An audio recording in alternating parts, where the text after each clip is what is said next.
Olá, meu amigo, minha amiga. Tenho certeza que a palavra que você estará recebendo hoje estará abençoando muito a sua vida. E também no decorrer desse vídeo estaremos fazendo oração em favor de todos. Se você deseja colocar o seu nome da sua família para oração, coloque aí nos comentários. Você pode se inscrever no canal, né? Dê o seu like, ative o sininho, com toda certeza muito Deus estará abençoando você, sem sombra de dúvidas. A palavra que eu tenho para você hoje é sobre a questão da confiança e do crer verdadeiramente na palavra de Deus. Porque diz assim, ó, no livro de Marcos, no capítulo 4, do versículo 35 em diante, quando diz assim, ó, Jesus acalma a tempestade. Naqueles dias, sendo já tarde, disse-lhe Jesus, passamos para a outra margem. Ou seja, ele estava determinando que estaria no outro lado, lá do outro lado do mar da Galileia, né, do lago de Tiberíades, diz assim, ó, eles, despedindo a multidão, o levaram assim como estava, no barco, e outros barcos seguiram. Ora, levantou-se grande temporal de vento, e as ondas se arremessavam contra o barco de modo que o mesmo já estava a encher-se d'água. E Jesus estava na popa, dormindo sobre o travesseiro. Eles o despertaram e lhe disseram, Mestre, não te importa que pereçamos? E como você deve já ter ouvido a respeito disso, Jesus fez o quê? Ele acalmou aquela tempestade e se fez grande bonança. Tanto é que ele disse para eles, homens de pequena fé. Ou seja, eles não criam verdadeiramente naquilo que Jesus tinha falado, que estaria do outro lado.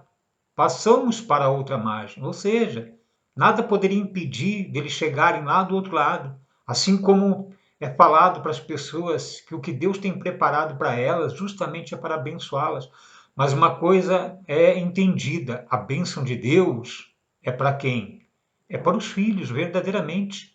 Quando Jesus disse não é bom tomar o pão dos filhos e lançá-lo aos cachorrinhos, ele estava se referindo quando ele veio para as ovelhas perdidas da casa de Israel.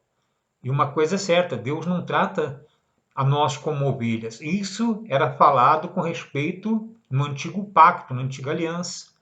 Hoje, na nova aliança, que está determinado, nós somos filhos. Você é filho de Deus, não na carne, não na sua aparência física, mas no espírito, porque Deus é espírito e os filhos são o quê? São espírito também. Mas eu estou querendo falar para você o seguinte, da pessoa crer naquilo que Deus já determinou. Muitos esperam a vinda de Jesus. Ele não falou que viria para a igreja em juízo. Ele falou para aquele povo, para os judeus. Ele falou para aquela nação, cujo qual inclusive está escrito aqui no livro de Mateus, do capítulo 24, quando ele estava saindo do templo, os discípulos disseram para ele assim, Mestre, vede que grandes construções no templo. Ele, porém, disse, não vedes tudo isso? Em verdade vos digo que não ficará pedra sobre pedra que não seja derribada. Ou seja, seria derrubada aquele templo. E foi o que aconteceu no ano 70, quando o general Tito, filho, né, do imperador Vespasiano, eles tomaram Jerusalém, invadiram e destruíram tudo. Aquela foi a grande tribulação que foi passado. Imagina só o que foi saqueado, o que foi destruído, mulheres sendo violentadas, crianças mortas ao fio da espada. E o juízo aconteceu, tanto que diz assim, sobre o princípio das dores, né? No versículo 3 diz assim, ó, que ele se achava lá no Monte das Oliveiras, quando se aproximaram dele os discípulos e perguntaram quando que aconteceria aquilo. Então, disse-lhe Jesus, quando suceder essas coisas, diz assim, ó, vede que ninguém vos engane. O que tem acontecido é de muitas pessoas viverem nesse tempo, nesse ano agora, né? E sendo enganadas porque ouvem a palavra, olha que Jesus está voltando, que Jesus está vindo. Ora, a igreja já é imaculada, a igreja pertence a Ele. O dia que o nosso coração parar, nós iremos para Ele direto. Muitos esperam uma destruição.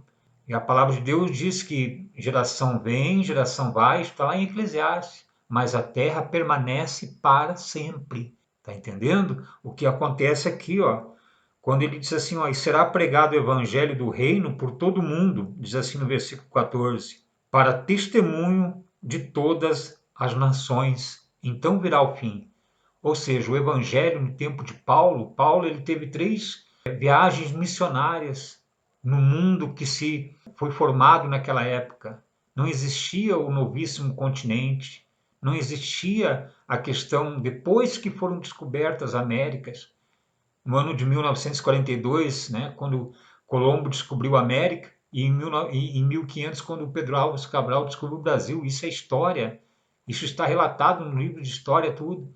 E o mundo naquela época se encontrava justamente em volta daqueles lugares aonde foi pregado o evangelho do reino, aonde aconteceu a pregação, e onde houve o juízo, como diz aqui, né?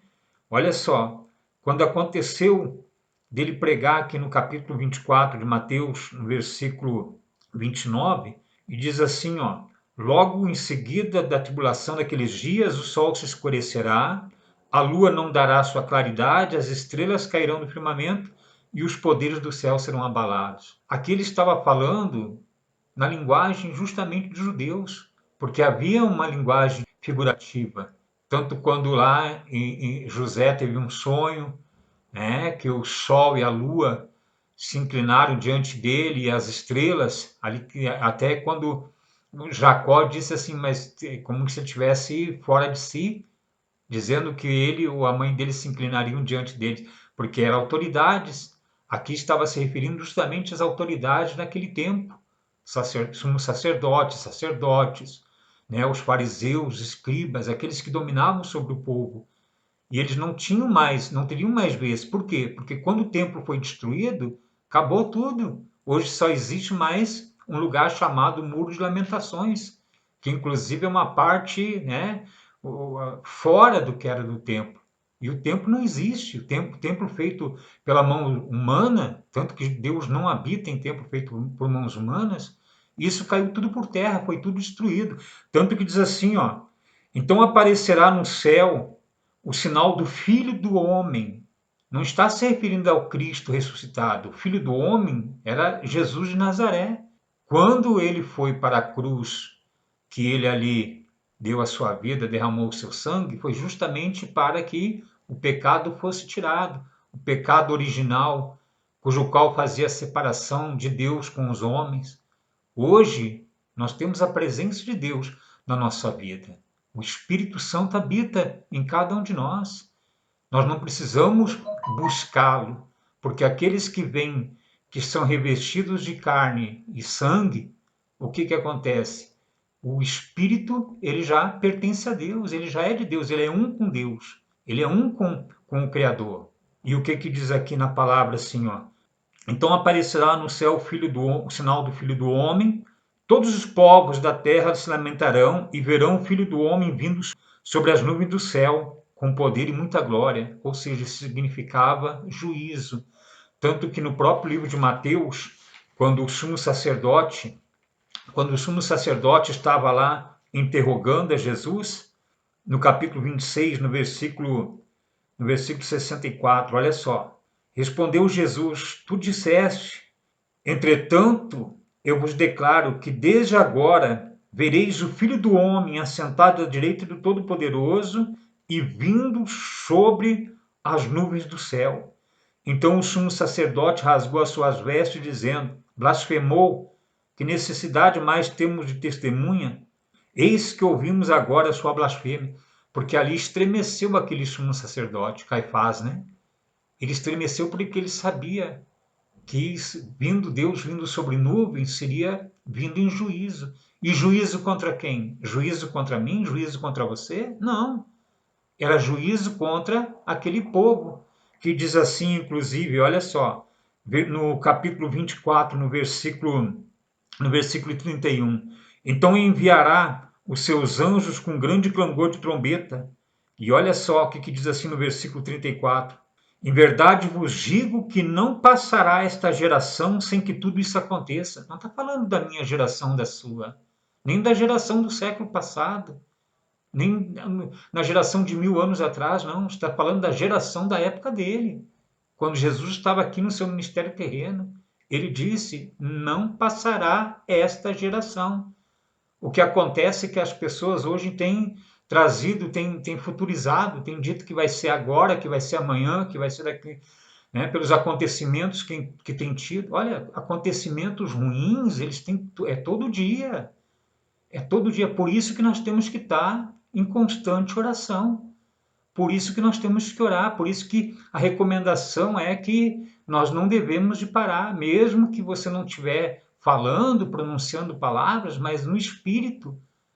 Orai sem cessar, diz a palavra de Deus. Porque nós vivemos num lugar onde a própria Bíblia diz que é um mundo tenebroso. Por que é um mundo tenebroso? Muitas pessoas associam os acontecimentos ruins como se existisse um poder paralelo. Não é a existência de um poder paralelo, é porque é um mundo que está amaldiçoado. De que maneira? Jesus não veio para resgatar o mundo, ele veio para resgatar os seus, e aqueles que são dele, que já nascem, vêm para este mundo, que têm essa consciência, essa convicção, que têm essa mente esclarecida e olhos iluminados, percebe. Quem não tem vai viver dentro dos alçapões, vai viver dentro dos lugares sendo atormentado por palavras de acusação. Ora, o evangelho são as boas novas, e o evangelho quer dizer o quê? Não quer dizer que você tem que praticar obras com respeitos sacrificiais, porque a palavra de Deus, inclusive no livro de Tiago, diz que a fé sem obras é morta. Não é obras sacrificiais, não. É a pessoa ser benevolente, dar assistência, ser uma pessoa carismática, ser uma pessoa atenciosa, respeitar o próximo. Não se colocar como líder no sentido assim, ó, como governante sobre ninguém, não. É ser uma pessoa cujo qual venha a ser compreensível e estender a mão. Porque tem muitos que dizem assim, mas o lugar que eu vou ele estende a mão. Estende a mão, sim. Estende quem está lá, o próprio povo, aqueles que estão lá como subordinados, porque os cabeças, eles não pegam um pila do bolso para fazer alguma coisa, porque eles dizem que eles têm uma ajuda e estão cada vez se enriquecendo mais. Desculpe falar nesse termo, mas é o que tem um acontecimento do dia a dia. E vivem com palavras de acusação, como se Deus fosse pesar a mão, como se ele viesse em juízo, que a pessoa estaria pega ali, desapercebida. Meu amigo, minha amiga, quem é de Deus tem essa segurança dentro de si, porque ela vive no reino de Deus. O reino de Deus está dentro dela. Você está entendendo? E Jesus falou desta forma, que ele viria em juízo para aquela geração. E veio. Veio porque foi tudo lá destruído. Você imagina só, né? Talvez você até assista algum filme secular, algum acontecimento, numa guerra, quando é invadido um lugar, eles destroem tudo, eles saqueiam, eles não querem nem saber o que está acontecendo. Mulheres são violentadas, são arrastadas, são feito coisas horrendas com tais pessoas. É o que aconteceu lá no ano 70. Você está entendendo? E como diz assim, ó, versículo 36, mas a respeito daquele dia e a hora, ninguém sabe, nem os anjos do céu, nem o Filho, senão o Pai. Ninguém saberia qual seria o dia, o momento, no que aconteceu. Tanto é que depois ele fala aqui sobre a parábola das 10 virgens, né? Que 5 eram prudentes e 5 eram nécias, que ali estavam aguardando a vinda de quem? Do noivo. Eu não estou mais esperando o noivo. Ele é meu marido, ele é meu esposo. A igreja, ela é esposa de Cristo. Tanto que Cristo deu a vida pela sua esposa, que é a igreja. A igreja somos nós. A igreja não é aquele local, né, 4 paredes, que tem lá uma placa denominacional. Não, aquilo ali não. Aquilo ali é um CNPJ. A igreja somos nós. Nós somos o templo do Espírito Santo. Nós somos a morada de Deus. Tanto que aconteceu com respeito à concretização, aonde Jesus ele fala bem claro aqui na parábola das 10 virgens, que 5 eram nessas e 5 prudentes. As prudentes, diz aqui a palavra de Deus, olha só, e elas, além de levarem né, o azeite na vasilha, ainda tinha as suas lâmpadas acesas. O que aconteceu? Vou ler aqui para você, capítulo 25 do livro de Mateus. Então, o reino do céu será semelhante a 10 virgens, que, tomando as suas lâmpadas, saíram a encontrar-se com o noivo. 5 dentre elas eram nessas, 5 prudentes, ou seja, percebidas, atentas, sempre ali buscando, né, procurando agradar a Deus, como nós temos falado, que as pessoas elas devem viver uma vida reta, uma vida, né, de respeito para com o próximo, uma vida, né, honesta, como diz assim, ó, as nessas, ao tomarem as suas lâmpadas, não levaram azeite consigo. E diz assim, ó, no entanto, as prudentes, além das lâmpadas, levaram azeite nas vasilhas. Diz a palavra de Deus lá no Salmo, lâmpada para os meus pés é a tua palavra e luz para os meus caminhos. Você vê, ó, lâmpada para os meus pés é a tua palavra. A palavra de Deus tem que estar onde? Dentro de nós. A palavra de Deus tem que estar, ela tem que estar estabelecida, escrito na tábua do nosso coração. Não questão, né, de folha de papel. O que nós temos é informação a respeito dos acontecimentos que já existiram. Por exemplo, muitas vezes a pessoa diz, uma pessoa profetizou alguma coisa a meu respeito. Olha, Jesus na época disse que os profetas eles tinham terminado ali em João, e o evangelho passou a ser pregado. Porque a lei e os profetas vigoraram até João só. Hoje, naquele tempo, antes de Jesus ter vindo, era profetizado justamente sobre a vinda dele. As profecias eram a respeito da vinda de Cristo. Hoje, quando se fala com respeito a profetizar, é falar das obras meritórias de Cristo na cruz. E é isso que as pessoas não creem. É isso que, infelizmente, muitos que frequentam muitos lugares não creem no que Jesus fez. Por quê? Porque falam para ela que ela tem que fazer. Mas não há necessidade dela fazer, ela tem que crer. A fé sem obras, ela é morta. As obras não está se falando da pessoa praticar algo, de sacrificar lá em cima de um tablado, né? É porque o altar, muitas vezes, a pessoa diz, não, mas é o altar. Não, aquilo ali é um símbolo pagão, que foi copiado do paganismo. Porque o altar, se nós formos ver aqui, tratar a respeito da palavra de Deus, não tem nada a ver com o que se encontra dentro desses lugares, das muitas vezes até suntuosos, bonitos, né, lindos, que são atrativos para os olhos, mas, no entanto, tem deixado a pessoa oprimida, aflita, preocupada. Porque, vou dizer uma coisa para você, viver no reino de Deus é a pessoa ter paz no coração, alegria de viver. Você vê, ó, é atribuída ao fruto do Espírito, é alegria, paz, né, amor, paz, paz. Quando vai se perguntar alguma coisa com respeito da pessoa, né, que está nesses lugares, ela diz assim, estou em guerra. Em guerra? Mas guerra do quê? Mas é guerra para conquistar. Meu amigo, minha amiga, a árvore para dar fruto não precisa fazer força. É tudo consequência de uma vida reta, de andar na presença de Deus.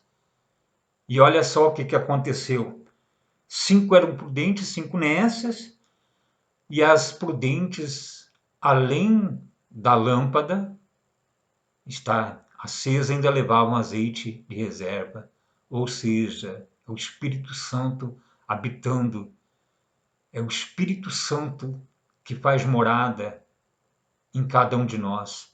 E aí o que aconteceu? Diz assim, ó, no versículo 5, e tardando o noivo, foram todas tomadas de sono e adormeceram. Como que pode acontecer da pessoa ela ser tomada pelo sono e adormecer? É quando bate o quê? É quando bate um cansaço. Mas a palavra de Deus diz que ele faz forte aos cansados, ele renova a cada um como que acontece com a águia que voa pelos céus. Ela voa pelo alto, acima das nuvens. E olha só o que diz mais no versículo 6. Mas à meia-noite, ouvindo um grito, Eis o noivo sair ao seu encontro. Olha só, Jesus falando à meia-noite. Falar uma coisa para você. Entra agora numa questão de raciocínio. Meia-noite ela faz parte de qual dia? Quando se trata, vamos dizer assim, sexta-feira à meia-noite. Ora, se tornou meia-noite, dali já se passou para um novo dia. Então está se referindo o quê? Já um sábado. Ou seja, é como uma incógnita de não saber com respeito ao dia ou a hora que aconteceria, como Jesus disse. Diz assim, mais capítulo 24, 36, mas a respeito daquele dia, a hora, ninguém sabe. E ali era meia-noite, eles não sabiam quando que o noivo viria. E ele veio. E o que aconteceu? E a porta se fechou. A porta se fechou, minha amiga, meu amigo. Quem é de Deus é de Deus. Quem não é, não adianta. Pode a pessoa se espernear e tentar buscar em tudo que é lugar. Ela nunca consegue compreender verdadeiramente o que é a palavra de Deus. Mas a pessoa que é de Deus, ela ouve uma palavra, ela tem a convicção de que Deus é com ela, independentemente dela fazer parte de um lugar ou não. Você pode ter certeza, tem muitas pessoas que estão dentro desses alçapões que a pessoa, dentro da cabeça dela, ela questiona. Ela para pensar, não, mas espera aí, se Jesus já deu a vida por mim, se ele pagou um preço no meu lugar, que preço que eu tenho que pagar? No livro de Romanos, capítulo 8, diz assim, nenhuma condenação há para os que estão em Cristo Jesus. Ela tem essa convicção de que nada pode condenar ela, nada separa ela do amor do Pai. E você vê que o que acontece é o seguinte, até muitas vezes as pessoas dizem assim, mas eu admiro fulano lá que prega, nem ele tem sossego, ele não consegue dormir, ele diz que ele não dorme por causa da obra, é porque a preocupação, tem muitos que estão dentro desse lugar que têm medo até da morte, porque ele não tem a segurança, porque o reino de Deus não está dentro dele, ele faz uso inclusive da palavra para benefício. Está entendendo? Ele não busca passar a palavra para passar segurança para a pessoa.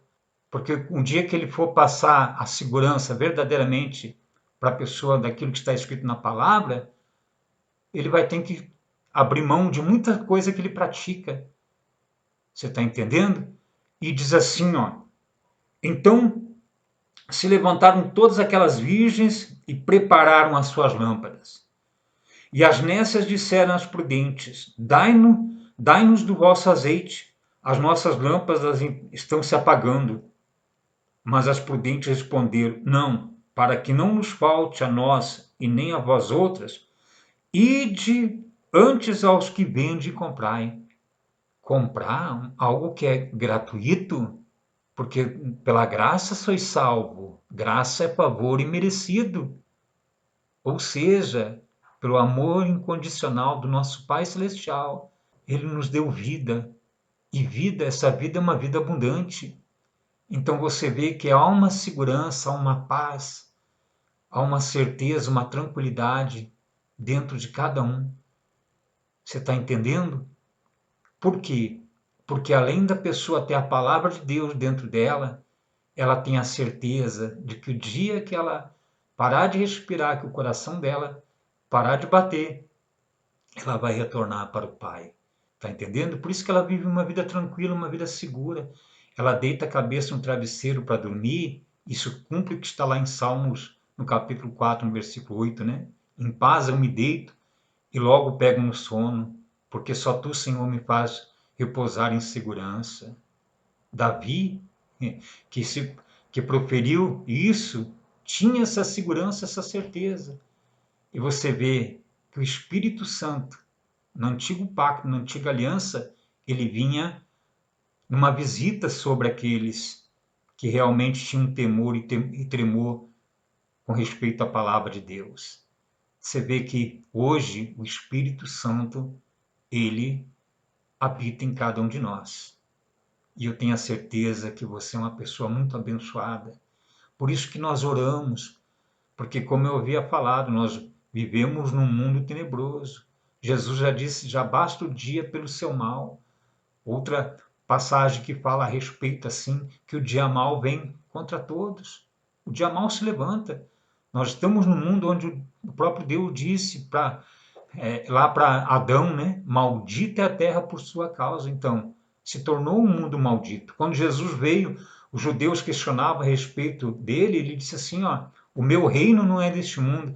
Rapaz, eu já vi às vezes até um adesivo no carro.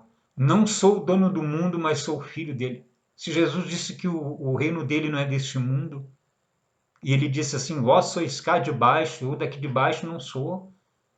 Você vê que a palavra de Deus fala que nós temos que pensar nas coisas lá do alto. Você vê que esses que muitas vezes se dizem que estão, né, pregando, estão com a preocupação da vida deles aqui neste lugar. Por quê? Porque não há uma certeza, uma segurança de que tudo já se concluiu.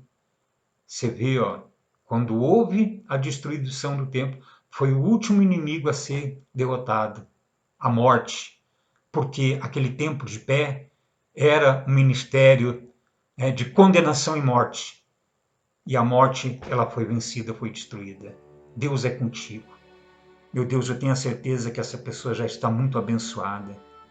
Tenho a certeza que esta pessoa, meu Deus, a palavra do Senhor está dentro dela. Porque ela tem, meu Deus, essa convicção. Ela é como uma dessas virgens prudentes, meu Pai. Que apesar da lâmpada estar acesa, ainda, meu Deus, ela tem o azeite, meu Pai, que é a tua presença sobre a vida dela. Meu Deus, eu determino todas as bênçãos que já estão sobre a vida dessa pessoa sendo ativadas, sendo manifestadas na saúde, na família, no lar. Meu Deus, principalmente no que diz respeito à vida espiritual, para que esta pessoa, meu Pai, sempre venha olhar para frente. Nós entregamos tudo em tuas santas e poderosas mãos. Cada pessoa que tem colocado o seu nome aí nos comentários e aquelas que têm, meu Deus, assistido, meu Pai, aos vídeos, a palavra, que cada vez mais ela se fortaleça, pois nós entregamos tudo em tuas santas e poderosas mãos. Te louvamos, te agradecemos por tudo. Muito obrigado, meu Deus. Obrigado porque tudo já deu certo. Obrigado pela tua graça e misericórdia. Em nome do Senhor Jesus. Amém e graças a Deus. Meu amigo, minha amiga, nós vamos ficando por aqui. Estaremos juntos numa próxima oportunidade. Vamos em frente. Que Deus abençoe a todos.